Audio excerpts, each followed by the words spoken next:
All right, time to get professional. Always professional. I'm serious about things. Well, then be serious and don't call me Shirley. I don't know what that is. Oh. Leslie Nielsen. Yeah, I know. Airplane? Is that Airplane? Probably. Sorry. Should we start? All right, let's do this. Welcome to our recap of episode 10 of The Amazing Race as we raced through Sweden. Best leg of the season to this point. Best Am I episode right? of the season. Yeah.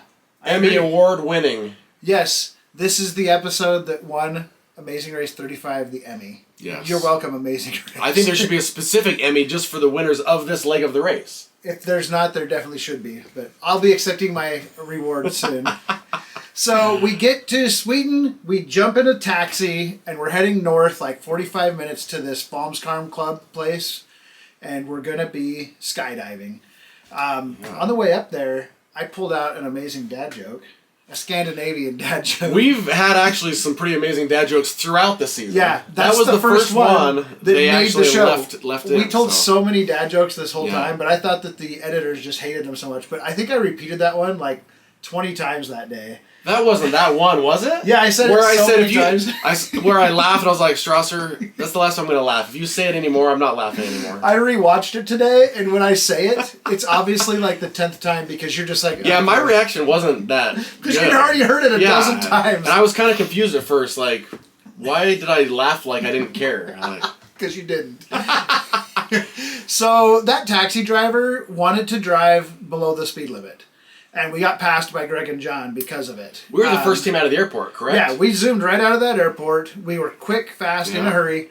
But I was telling him, hey, speed up, we're in a race, Chris.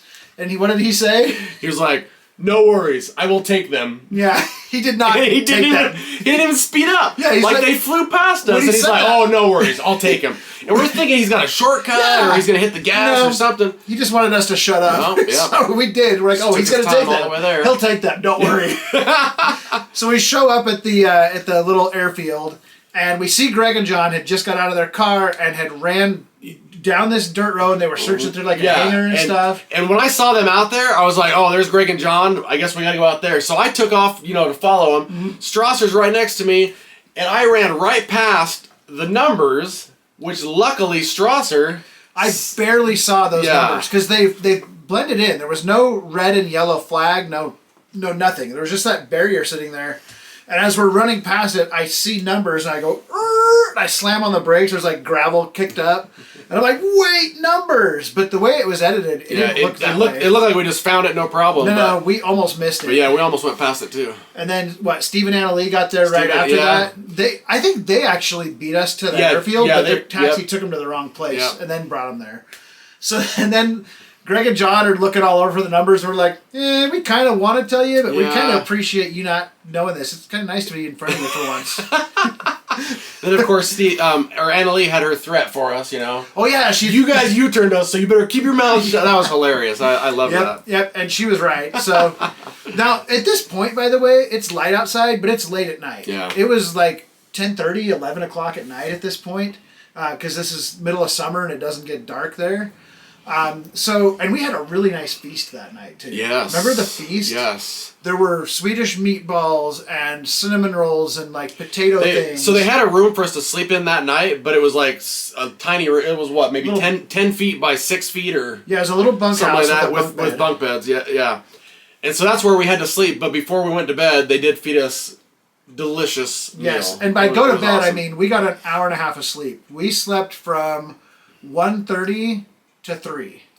Or something like that. Yeah. Like it was more like a nap. In fact, it would have been better to not sleep at all, and it never got fully That dark. was also when during the mealtime, we also had to sign the release. Did you want to tell them about Steve's joke? Steve, okay. Yes, you guys need to know this about Steve. Steve is hilarious, and he made so many funny jokes that made us laugh the whole time. And here's an example. We had to fill out a release when we were getting from the skydiving people. And it was asking us questions, and it was translated into English. Yeah, from Swedish, I imagine, to English. And it asked so it didn't translate quite correctly. No, it asked you your weight, and then it asked you your length. Your length. Which I knew they meant height. I didn't think anything of it. But as we're walking away from there, Steve's like, did y'all get asked your length? I haven't been asked that in a long time. Of course I lied a little bit. Of course I exaggerated. It was so funny. Steve had us laughing. And that's the kind of funny Steve that we knew the entire race that you don't get to see on the show for some reason. But, okay, so we took a little nap. At like 4 a.m., we're in the airplane, taxiing, we're taking off, and we're flying And to back be honest with you, I didn't think that we were really skydiving when we first got there. I've seen it too many times on the race where people think they're going skydiving and then turns out they're doing a virtual reality headset or chasing down a suitcase that's being thrown out of a plane. So when we got there, I was like, I don't think we're really skydiving. I wasn't convinced either. Isn't real. I hoped we were, but I wasn't convinced we were. I hoped we weren't, and I was trying to convince myself we weren't. Yeah, I don't know if you could tell in the show, but Smythe did not want to skydive. My thing is, my wife went skydiving years ago. She loved it. She asked me if I'd go, and I said no. I knew I could force myself to go if I needed to. I never had the desire to choose to do that on my own. In all honesty, I'm glad that I was forced to do it. Because the decision was made for you at this point. Because it was an awesome experience. And, I mean, in the end, it was cool that I did that. Yeah. Oh, yeah. But... And to me, it definitely wasn't as scary as I thought it would be. Being the first one out of the plane, I was the closest to the door. So when they opened the door... that whole flight from that airfield back to Stockholm, I was just falling asleep the whole time. I was so tired. And anyways, I'm thinking, okay, it's going to get scary. They open the door, and I'm like, here comes the frightening part, but I didn't get scared. And then I'm like, okay, scoot over and hang your feet out the door. And I'm like, oh, this is going to be scary. And it wasn't. It was scary, but it wasn't terrifying. It was for me. When it got to the part where I had to kick my legs out the plane, Were you terrified? I mean... I was on the verge of being terrified. I'll just say that. But would you say that you weren't as scared as you thought you would be? Because that was definitely the case for me. I was just trying to keep my mind out of my own head. Like, I was trying to not think about what was about to happen. The guy that I was tied on to told me to put my head back against his chest like this before we go out. And so as soon as we get on the edge and I can see down, right away he pulls my head back like this. And I'm like, okay, that's fine with me. Now I can't see what's about to happen. And then we went out, and I was like, at first I was trying to grab onto, like, I was trying to stop myself from falling. And then I accepted my fate. I just loved it, though. Like, I loved the free fall. The free fall was by far the best. It was so cool. And when he pulled the ripcord to make the main chute come out, I was a little bit disappointed. I was like, I want to keep free falling. But it was so beautiful, and I want to do it again. So we get to the bottom. Our clue is waiting for us on our bag. We had no time to talk about or think about what just happened because the race is on. And Steve and Annalie are right behind us, just minutes behind us, and then Greg and John are right behind them. And our clue tells us we need to go to a certain boat dock. We have no idea where that is.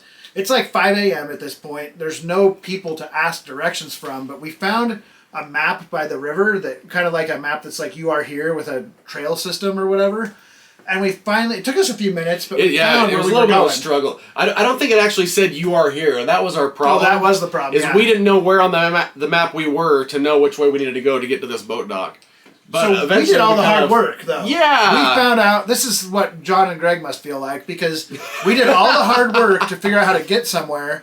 And then Steve and Annalie were right behind us, and Greg and John right behind them. And and this is the thing you guys need to know, because this did not make the show. Yes, it should have made the show because it's my favorite part. This is my favorite part. Yeah, Greg and John passed us. They were fresh. They were fast. They ran right past us. Steve and Annalie caught up to us, and we knew where we were going, and they didn't. So even though they ran past us, they hadn't looked at the map, and they didn't know where they were going. And they're kind of keeping one eye on us to see where we're going. So as we're approaching this pedestrian bridge, Smythe came up with this idea on the spur of the moment, and I knew what he was doing, and I played along with him. We found another person that was along the path, and we just wanted to verify we were still going the right way. We got to this big bridge, walking bridge that went over the river. We didn't know if we needed to cross that bridge or stay on our side. Right. And so we asked the guy, and the guy said, nope, just stay on this side, keep going down this path. And we were like, okay. Greg and John were already down by that walking bridge. Yep. Starting to cross it, but then they looked back and were waiting for us to see if that's what we were going to do. They didn't know where they were supposed to go. There was, I think in the clue it said that we had to go across a bridge at some point. Which we had already done. Yep. But they didn't really think about the fact that we had done that at the very beginning. They were just relying on us at this point. And so they're starting to go over that bridge, but they stop and look at us. And so I told Strasser, we need to slow down. We're never going to beat them in a foot race. We need them to cross this bridge. And so as we're running towards the bridge, I start looking at Strasser like this, and I'm pointing over the bridge. And I'm like, yeah, that's the bridge. As I'm talking to him. And I'm like, yes, that's the one. And as soon as they saw us point and talk to each other, they both just took off across that bridge. And that's when we were like, as soon as, so long, as soon as they passed the point where they couldn't see us anymore because the bridge went up and over, we took off down that path, and we had a good enough lead that they couldn't catch back up. That's the only reason we got on our boat first, because of that trick we played on them when we made them run the wrong way. It was awesome. So we get to the Maypole challenge. Smythe's going to do the Maypole challenge, and I see the dance going on, and I'm immediately a little bit jealous that Smythe's having all the fun. And so you saw that I got Todd and John to do the dance with me, but actually before that, there's a swing right there in the tree. And John and I were playing on the swing, and John jumped on the swing, and I was pushing him, and he was like going back and forth, and then we switched, and he's pushing me, but my angle changed a little bit, and I ended up going straight into a sticker bush. And I'm not talking like a little bit in, I'm talking like all the way in this bush, like where I'm trapped in this bush. Didn't it tear your jacket? Yeah. And John's over there trying to help me get out. He was so nice. He was trying to help me get out without like ripping my whole windbreaker apart. He should have just left you in there, man. He could have. He probably should have. If he knew that after he knew we tricked him on the bridge, maybe he should have left me in there. True. But so what about the Maypole? Anything you want to add about that challenge? So this is the second time that I've had to do a flower challenge, which is only fair since you've done 2 needle and haystack challenges, right? That does not. Now it's even. Now it's even. I hate you. I was too particular with that challenge because I thought that the key was to follow a pattern. So I thought it was gonna be like purple flower, yellow flower, pink flower, white flower, purple flower, and so that's what I was trying to do, is trying to match the pattern that was on the example. And then all of a sudden, Annalee is like, done, and she's just out of there. I'm like, dude, how did you do that so fast? So then I thought, I think I'm being too particular. So then I just hurried and put flowers in, got my check. When I got my check, I could see her pointing, and I thought, oh, she's counting the flowers. And that's when I realized it was about how many flowers, not the pattern. So then I just finished getting the rest of the flowers in that I needed, and called for a check and was able to pass it at that point. Away you go. And so at this point now, we are in 4th place, and I ran up to Todd as we were leaving. We were grabbing our packs, and I gave Todd a hug, and I said, I love you, Todd, now don't catch up with us. And we took off. And the ride from the boat to the Royal Dramatic Theater was a good 45-minute boat ride. And it was raining. Oh, yeah. We were getting cold. pelted with rain. I was so glad we had those windbreakers. So we saw the theater from the boat as we're docking. We ran into the theater. Oh, and that was the point where you noticed that I was wearing a hat at the Maypole, and I was not wearing a hat the rest of the episode. Did you lose it in the boat? No. After we left the Maypole, I told Strasser, this hat is bad luck, because anytime I've worn this hat on this race, bad things have happened. And we just went from 1st place to 4th place while I was wearing the hat. I took it off, stuck it in my bag, and said, I'm not wearing this hat again. And that's why I didn't have a hat on the rest of the time. Yep. I didn't believe in that superstition, so I kept my hat on. Well, it was my bad luck. Okay. Well, then what happened when I put it away? Oh, well, stay tuned. Yeah, you'll find out here in a second. If you watch. So we get to the theater. We get the clue from the violinist. We go to the subway station. Mm-hmm. Still got my subway card, by the way. Ooh. Here's my... Let's go get a sandwich. Not that kind. Oh! Stockholm subway. So we go to the...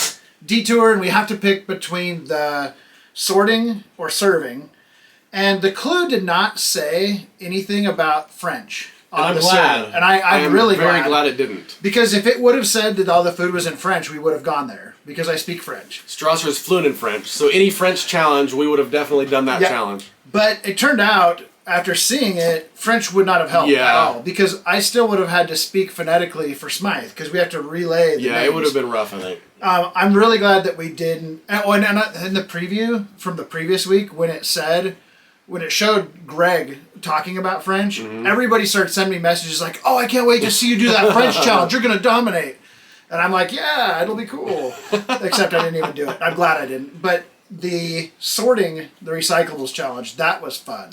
That was so much fun. You could say that we still did a little French at the sorting challenge, because when I picked up that toilet, I got a little wee-wee on my hand. That's true. The toilet still had pee in it. Yellow pee. I think these were all legit things that were pulled out of people's houses. Yeah, it was not a clean toilet. This was definitely a used toilet. I saw the pee sloshing in there and getting on his hand. I was like, gross. So we slammed that stuff. We slammed the fridge in really hard. We slammed the sink. We had fun slammed the with that. shelves. It was really cool. It juiced us up. Yeah. It got us ready to rock. And we made up a lot of time on Steve and Annalie and on Corey and Rob. They left that challenge right in front of us in just a few minutes. And from there we went to the marina. Got a quick clue at the marina. We didn't know how far we were behind the other 3 teams at this point, but we knew. We assumed 20 to 30 minutes, Yeah. probably. And it might have been. I'm not sure exactly how far ahead of us they were, but I think it was probably around 10, 15, actually, now that I'm putting it all together.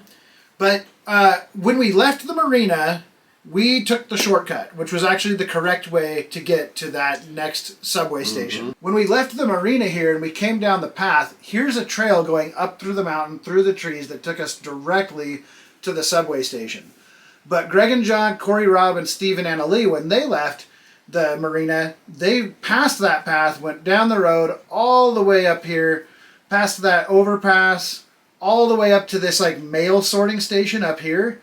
And they had to go all the way back to the marina just to find the right route, which was that shortcut path that went right through these trees to the thing. And that is how we won the race. That's how we managed to pass them. And it was so cool because we didn't know. We had no idea that they had gone so far off the path. And I'm just going to say that the downfall of all 3 of those teams ahead of us was that they stuck together. Yeah, that's one thing I don't like about sticking with other teams is if somebody has bad directions, you're all going to the wrong place. It appeared to me, and I could be wrong because I wasn't there, but it appeared to me that those 3 teams all believed they were racing against each other only and not against us. And so they weren't going as fast as they could have gone.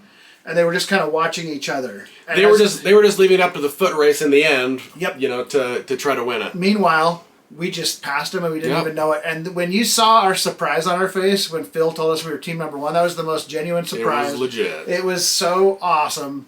We were dumbfounded. Yes, with an emphasis on the dumb.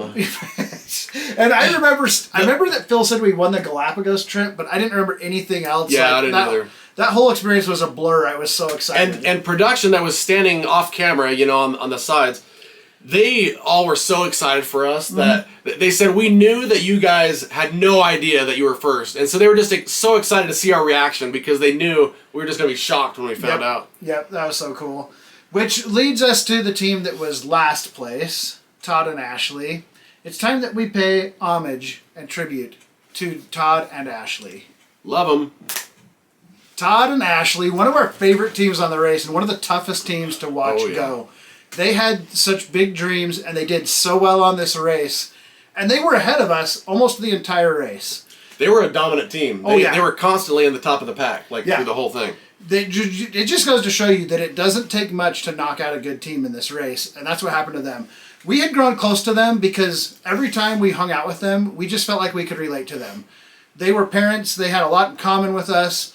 And we just got their sense of humor. Yeah. Todd was hilarious from the get-go. Funny.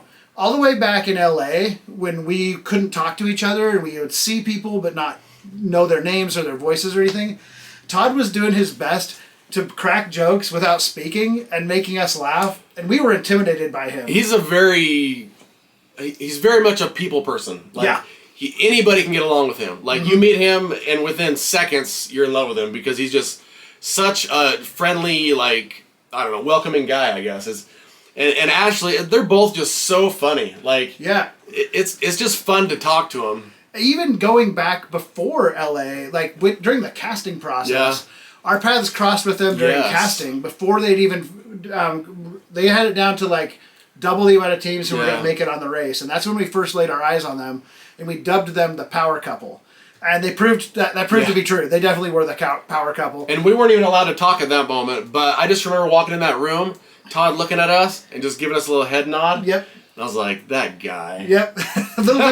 little did we know at that time that we were exactly right. So, love you, Todd and Ashley. I'm so glad we got to race with you. Here's to you, Todd and Ashley. And here's a quick message from Todd and Ashley themselves. What's up, baby?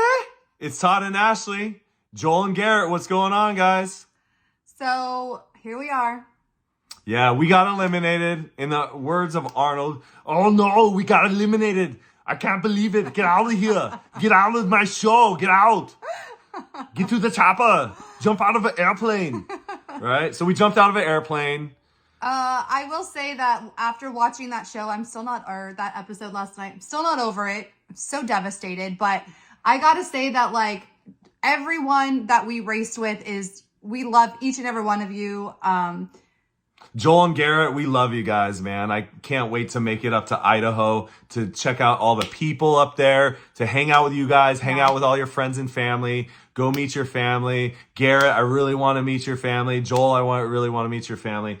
So let's plan it, man. Let's get us up here. Also, I will say, after hearing you guys want us eliminated last night, that was like, I heard you say that you really hope to not see Ashley and Todd. But you know what? Guess That's respect. I love it. But guess what? You made it happen. So maybe you say that you guys win the race, and let's see what happens. Yeah, good luck, guys. Win it. Win it for us. If we can't win it, then we want you to win it, but we really don't want you to win it. We wanted us to win it, but all right. We appreciate you guys. Love you guys. Bye. See ya. I love you, Tom Ashley. That was a good message. So funny. Oh yeah, tune in and watch their YouTube recaps. Yes, they have a too, YouTube by the way. recap. Yeah, it'll be fun. Hilarious. Yep. So I forgot to show this earlier. What is Check this? that out. It's the number one that I was able to pull off of that board. The number one. It's got genuine water damage on it from the rain, and it's molded to my leg because it was in this pocket on my pants for like the rest of the day. And he deserved to keep that after finding it first. It's even got the genuine tear on the back where the two-sided tape was holding it to that board, so you know it's genuine. Legit. Here's another couple of trinkets.